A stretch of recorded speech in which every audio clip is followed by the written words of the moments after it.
여러분 성경에는요, 우리 그리스도인들이 어떤 사람인지, 어떤 삶을 살아야 되는지, 우리의 정체성을 나타내기 위해 사용되는 비유들이 여러 가지 있습니다. 그 비유들 중에 여러분과 오늘 대표적인 8가지를 좀 살펴보고자 합니다. 첫째, 성경은 우리를 양이라고 말하죠. 예수님은 선한 목자, 우리는 그분이 인도하는 양. 이게 우리의 정체성입니다. 어떻게 살아야 되죠? 우리는 목자 예수님을 의지하고 예수님의 음성을 따라 사는 삶을 살아야 되겠죠. 그리고 성경은 또 우리를 뭐라고 말하냐? 세상의 빛이라고 말합니다. 우리는 세상 사람들에게 그들이 가야 될 진리의 길을 비춰주고 우리의 선함을 밝히 드러내야 되는 존재라는 의미입니다.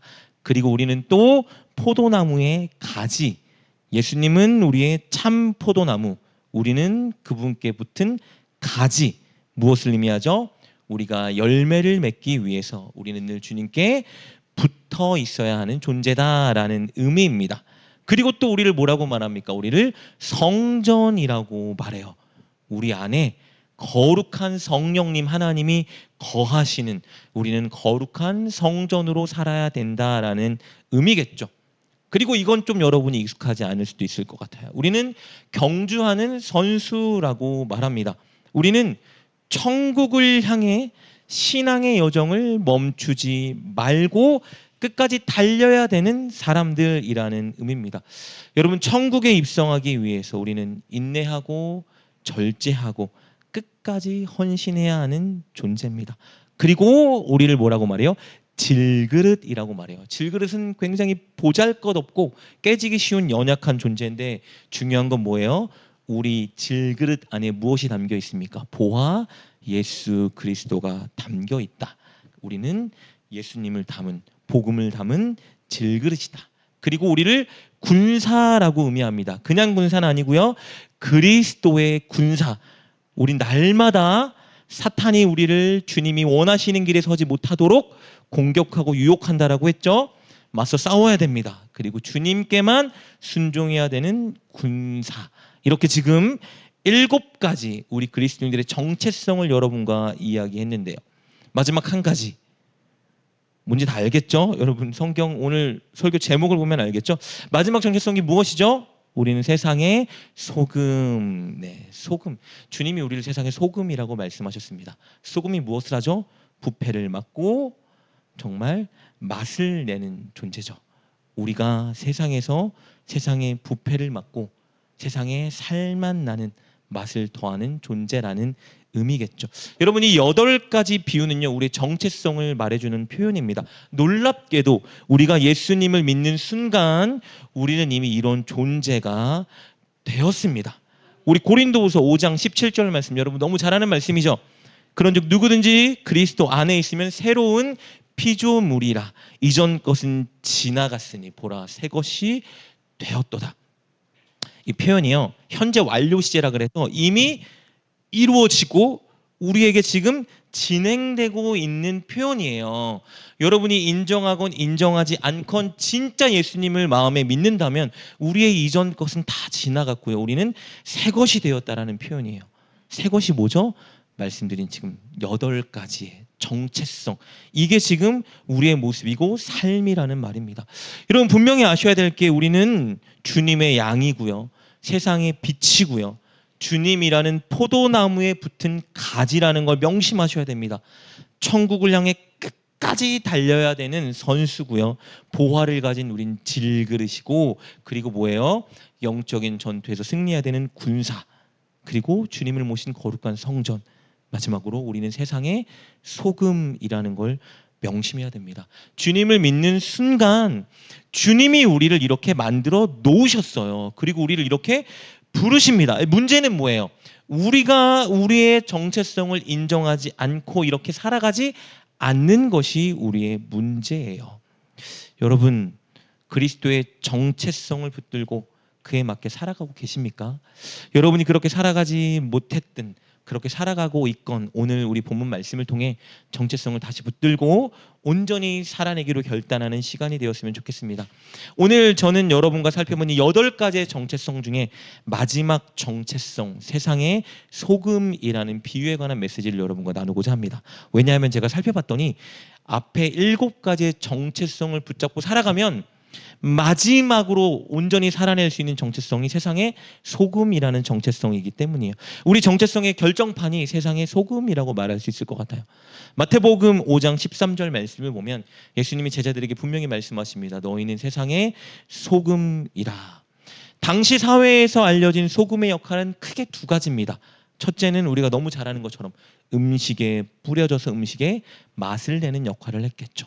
그리고 음식에 뿌려져서 둘째는 음식의 부패를 방지하는 역할을 했습니다. 예수님이 우리에게 세상의 소금이다라고 말씀하신 이유 무엇이죠? 우리의 역할은 세상 사람들과의 관계 속에 스며들어서 첫째, 정말 세상을 더 살맛 나는 곳으로 만들어줘야 되고요. 둘째는 세상의 부패를 막는 역할을 우리가 감당해야 됩니다. 어떻게 우리가 세상을 더 살맛나게 만들어줄 수 있을까요? 누군가의 도움을 필요하는 사람이 있을 때 기꺼이 그를 도와주는 우리가 되어야 됩니다. 누군가의 위로를 필요로 하는 사람이 있을 때 여러분이 다가가서 그들을 위로해 줄 수 있어야 돼요. 누군가의 희생과 헌신과 섬김을 필요하는 곳이 있다면 우리가 그 희생과 섬김 그 자리의 주인공이 되어야 합니다. 사람들과의 관계에서 선함과 사랑을 실천하는 삶을 살아가는 것이 세상의 소금으로 살아가는 것이에요. 우리가 그렇게 살아갈 때 사람들은 더 살맛 나는 세상을 경험할 수 있는 것입니다. 동시에 우리는 세상의 부패를 막아야 돼요. 어떻게 부패를 막아요? 우리가 거짓과 편법과 속임수가 난무하는 세상에서 우리는 늘 무엇을 추구해야 되죠? 정직과 성실을 선택해야 됩니다. 진리가 무엇인지, 올바른 삶이 무엇인지 여러분이 삶으로 보여주셔야 돼요. 정죄와 비방과 보복이 난무하는 세상에서 우리는 용서와 온유와 오래 참음을 보여주어야 합니다. 나의 유익만 구하는 이기적인 세상에서 우리는 남의 유익을 구하는 선택과 행동을 보여주어야 해요. 음란과 쾌락을 즐기는 세상에서 우리는 건전하고 순수한 말과 행동에 앞장서야 합니다. 이렇게 우리가 하나님이 기뻐하는 선택과 말을 할 때 그런 행동을 보여줄 때 세상은 진리를 알아가게 되고 세상의 부패가 막아지게 되는 것입니다. 이 일을 저와 여러분에게 맡기신 거예요. 세상을 더 살맛나게 만드는 것, 그리고 세상의 부패를 막는 일을 저와 여러분에게 이미 주셨다라는 걸 알아야 됩니다. 근데 여러분, 이 일이 쉽지 않죠? 어려워요. 저도 설교를 하지만 이 일이 굉장히 어렵다는 걸 인정합니다. 여러분, 누군가에게 도움을 주고 위로가 되고 희생과 섬김과 헌신을 실천하는 일은 굉장히 어려워요. 왜요? 나만 희생하고 손해보는 느낌이 들기 때문입니다. 마찬가지로 모두가 다 빠른 결과를 얻기 위해 거짓말도 하고 편법도 사용할 때 나만 정직하고 성실한 길을 선택하면 나만 뒤처지는 느낌이 분명히 들겠죠. 용서하고 온유하고 오래 참고 순수하고 정결한 말과 행동을 하면 나만 그 자리에 있는 것 같은 느낌이 들어요. 나만 희생하고 나만 손해보고 남들은 그렇게 안 하는데 왜 나만 해야 돼? 나만 해야 돼? 이 느낌이 우리에게 늘 들죠. 그래서 우리가 어렵잖아요. 그런데 중요한 것은 무엇입니까? 이렇게 살아가는 것이 어렵기 때문에 주님이 우리를 세상의 소금이라고 말씀하신 거예요. 여러분, 소금이 음식에 맛을 내려면 어떻게 해야 돼요? 소금은 뿌려줘야 돼요. 음식이 썩지 않게 부패를 방지하려면 소금은 반드시 음식에 뿌려지고 녹아야죠. 우리가 세상의 소금으로 살아가기 위해서 우리는 먼저 사람들과의 관계 속에 들어가야 돼요. 사람들에게 먼저 다가가야 된다는 거예요. 마음에 들지 않고 거부하고 외면하고 싶은 사람이 있어도 다가가야 된다고요. 그리고 뭘 해야 돼요? 우리가 녹아져야 돼요. 우리의 자존심, 우리의 이익만 추구하려던 이기적인 옛 자아가 파괴되고 녹아야 하는 거예요. 그래서 분명히 세상의 소금으로 살아가는 것은 어렵고 힘들고 아픈 일입니다. 그런데 문제는 뭐예요? 주님이 우리에게 그렇게 살라는 사명을 주셨고 주님은 우리가 그렇게 살아갈 수 있는 존재로 우리를 새롭게 하신다는 것이 중요한 겁니다. 그래서 저와 여러분은 세상의 소금으로 살아야 합니다. 날마다 인생의 목표가 돈을 더 많이 벌고 저축하는 게 되면 안 돼요. 여러분 오해하시면 안 됩니다. 돈이 중요하지 않다는 말이 절대 아니에요. 돈은 중요하고 필요한 것입니다. 근데 우리의 목표는 아니에요. 우리의 목표는 뭡니까? 세상의 소금으로 살아가는 것이 우리 날마다의 목표가 되어야 합니다. 삶의 현장에서 선하고 바르게 살아가는 것이 여러분 인생의 목표가 돼야 돼요. 사람들을 위로하고 돕고 섬기고 살만 나는 세상이 무엇인지 보여주는 게 여러분의 목표, 목적이 돼야 됩니다. 하루를 살아가다가 그 일을 수행했다면 여러분은 오늘 하나님이 주신 하루의 목표를 완수한 거예요. 정직하고 성실하고 바르고 의롭게 살면서 사람들에게 이것이 올바른 길이라는 걸 보여주어야 됩니다. 그것을 위해서 우리가 지금 이 자리에 함께 모인 거예요. 왜요? 서로 그렇게 살자 독려하려고, 서로 그렇게 살아갈 수 있도록 서로를 위해 기도해 주려고, 서로 그렇게 못 살아가면 괜찮아 격려하고 믿어주려고, 그렇게 살아가다가 고난당해서 이곳에 와서 눈물 흘리는 사람 있으면 잘했어 도닥여주고 위로해 주려고 이 자리에 우리가 있는 거예요. 우리는 함께 모여서 하나님의 말씀을 나누고 서로를 위해 기도하고 독려하면서 나아가서 세상의 소금으로 살아가기 위해 이 자리에 있는 겁니다. 저와 여러분 우리만 구원받으려고 이 자리에 있는 게 아니에요. 우리는 이미 구원받은 존재예요.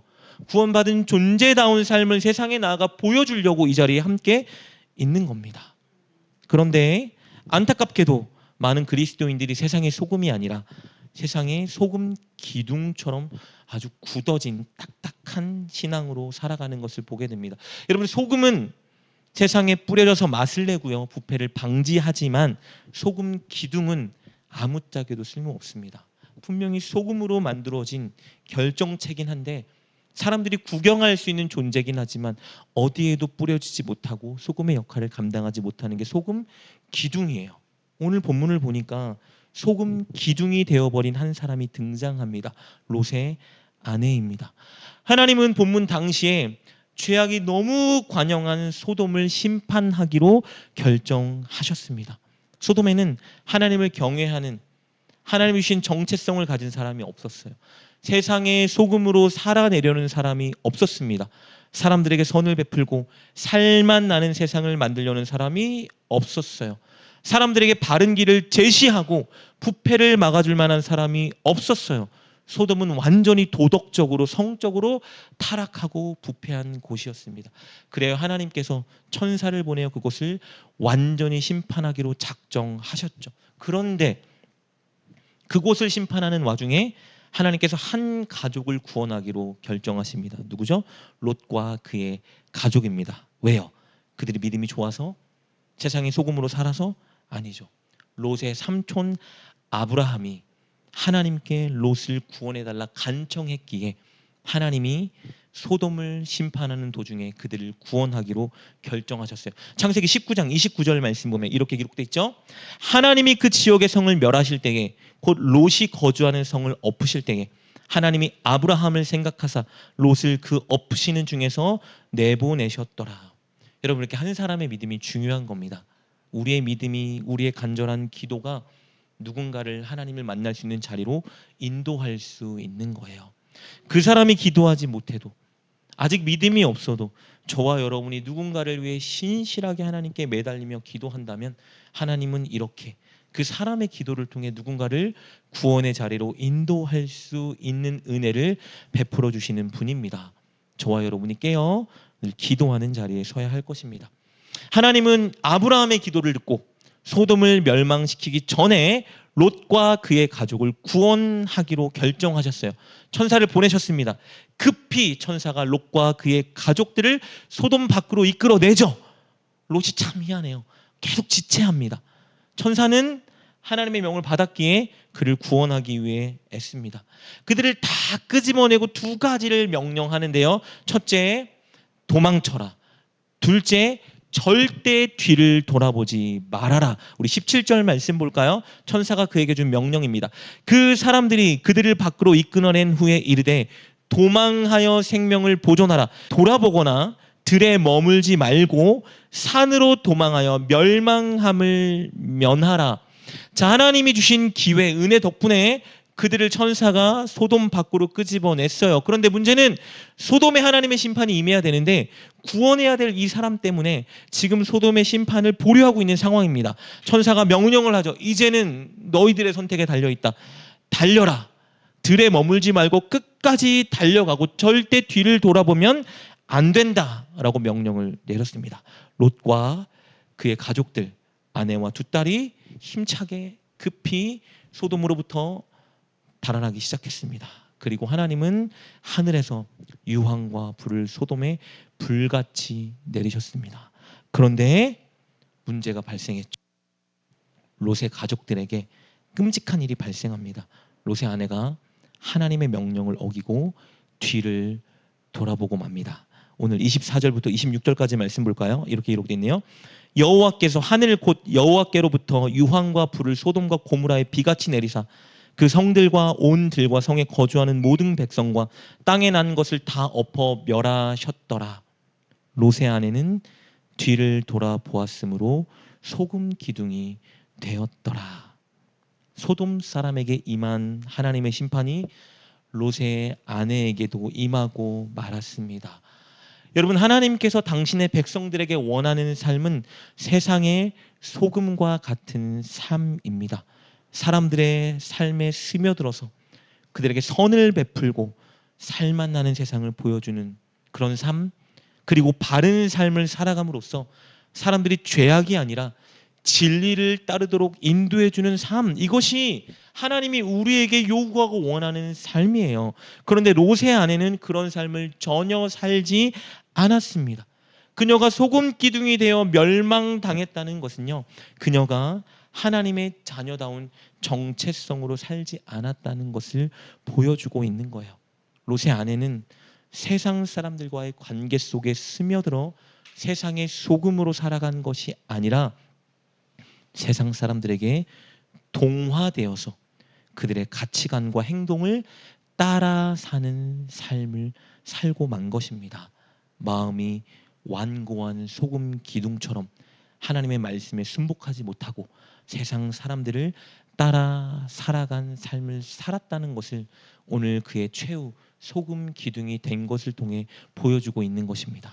여러분, 롯의 아내를 통해서 우리는 우리의 모습을 되돌아보아야 합니다. 이렇게 주일날 모여서 예배만 드린다고 우리가 하나님께 구원받은 주의 자녀가 된 것이 아닙니다. 우리는 세상 사람들에게 다가가서 그들에게 선을 베풀고 진리를 보여주는 삶을 살고 있는지 아닌지를 늘 점검해야 합니다. 세상 사람들에게 동화되어서 그들의 가치관과 그들의 죄를 따라 살고 있지는 않는지 정직하게 오늘 하나님이 주신 기회 앞에 우리의 모습을 점검해야 합니다. 소금 기둥이 아니라 세상에 소금으로 살아가고 있는지 아닌지를 점검하고 늘 하나님, 세상의 소금으로 살겠습니다, 결단하는 자리에 서야 합니다. 여러분, 오늘 꼭 이 시간 소금 기둥이 아니라 세상의 소금으로 살 것을 결단하고 여러분 꼭 오늘부터 그렇게 살아가는 저와 여러분 되었으면 좋겠습니다. 여러분, 근데 문제는 세상의 소금으로 살아간다는 것이 제가 말씀드린 것처럼 쉬운 일이 아니기 때문에 우리가 결단 하나만으로는 그렇게 살아갈 수가 없다라는 걸 여러분이 더 잘 아실 거예요. 앞서 나눈 것처럼 세상의 소금으로 살아가는 것이 너무 어려운 일입니다. 그렇게 살아간다고 누가 즉각 좋은 반응으로 우리를 반기는 것도 아니고 그렇게 살아가면 살아갈수록 오히려 손해와 피해와 조롱을 당할 수도 있기 때문이에요. 그래서 세상의 소금으로 살아가기 위해서는 단순히 한 가지 결단만으로 되는 것은 아니라 날마다 여러분이 꾸준히 한 가지를 실천해야 됩니다. 그것이 무엇이냐? 날마다 예수님을 바라보는 시간을 반드시 가져야 돼요. 롯의 아내가 소금 기둥이 된 이유는 여러분 잘 아시는 것처럼 도망치던 중에 뒤를 돌아보았기 때문입니다. 뒤를 왜 돌아보았죠? 무엇을 보려고 뒤를 돌아보았을까요? 소돔을 보려고 뒤를 돌아본 거예요. 그녀가 소돔을 왜 돌아보았을까요? 그녀의 마음이 소돔에 묶여 있었기 때문입니다. 죄악된 소돔에서의 지난날의 삶, 그곳에 두고 온 재산, 그곳에서 누리고 즐겼던 쾌락, 그곳에 있는 죄인들과의 관계에 대한 미련과 아쉬움이 그녀의 발걸음을 붙잡은 거예요. 무엇을 의미할까요, 여러분? 그녀는 소돔에서 살아가는 동안 하나님을 주목하고 바라본 것이 아니라 세상 사람들의 가치관과 그들의 삶을 바라보고 동경하고 따라 사는 삶을 살았다는 것입니다. 그녀는 소돔 사람들의 죄악된 삶을 바라보고 살았어요. 소돔 사람들이 추구하던 세상의 가치관을 바라보고 거기에 함몰돼서 살았습니다. 그러다 보니 구원받기 위해 소돔으로부터 도망치는 그 순간에도 어디를 또 바라봤어요? 소돔을 바라본 것이죠. 그녀가 바라보던 것이 그녀의 운명을 결정지은 것입니다.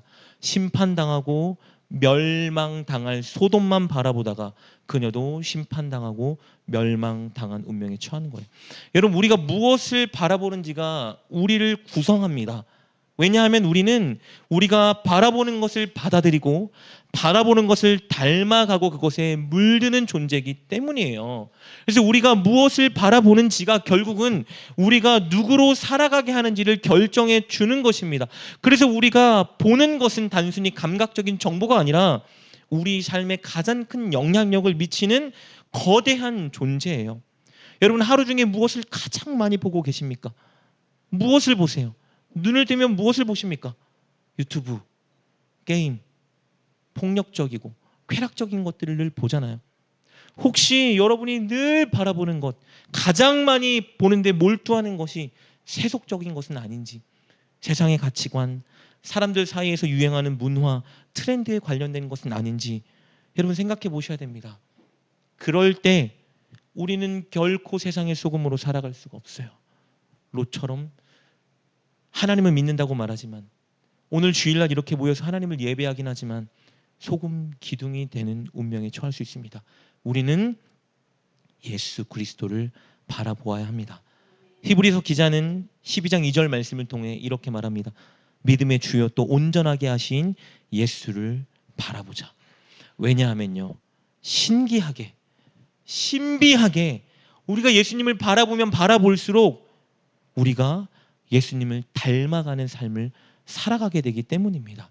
여러분, 우리 기독교는 어떤 종교냐면요, 바라봄의 종교예요. 우리는 바라보는 종교예요. 늘 무엇을 바라보는 종교입니까?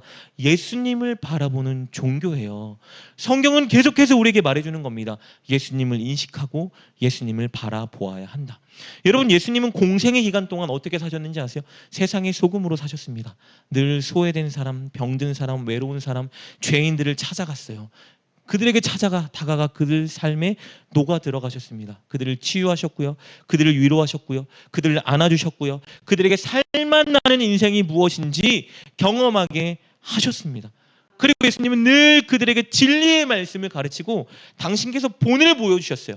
정직하고 공의롭고 순결하고 정결하고 용서하는 삶을 늘 보여주셨죠.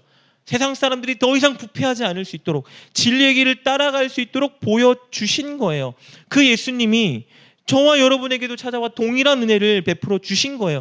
우리 같은 죄인, 늘 죄짓고 예배드리면서 죄짓고 결단하고 죄짓고 하나님 말씀보다 우리가 더 좋아하는 것들 추구하는 우리를 버리지 않으시고, 우리가 외로우면 우리에게 찾아와 위로를 주시고, 우리가 병들어 힘들면 우리에게 찾아와 치유의 은혜를 더해 주시고, 늘 기회를 주시는 그 은혜로 우리에게 무엇을 주고 계신 거예요? 살만 나는 인생을 우리에게 주고 계신 겁니다.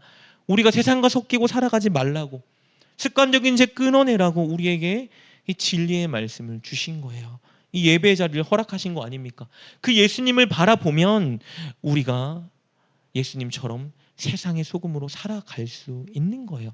그래서 주님은 예수님을 바라보라 계속해서 우리에게 권면하시는 겁니다.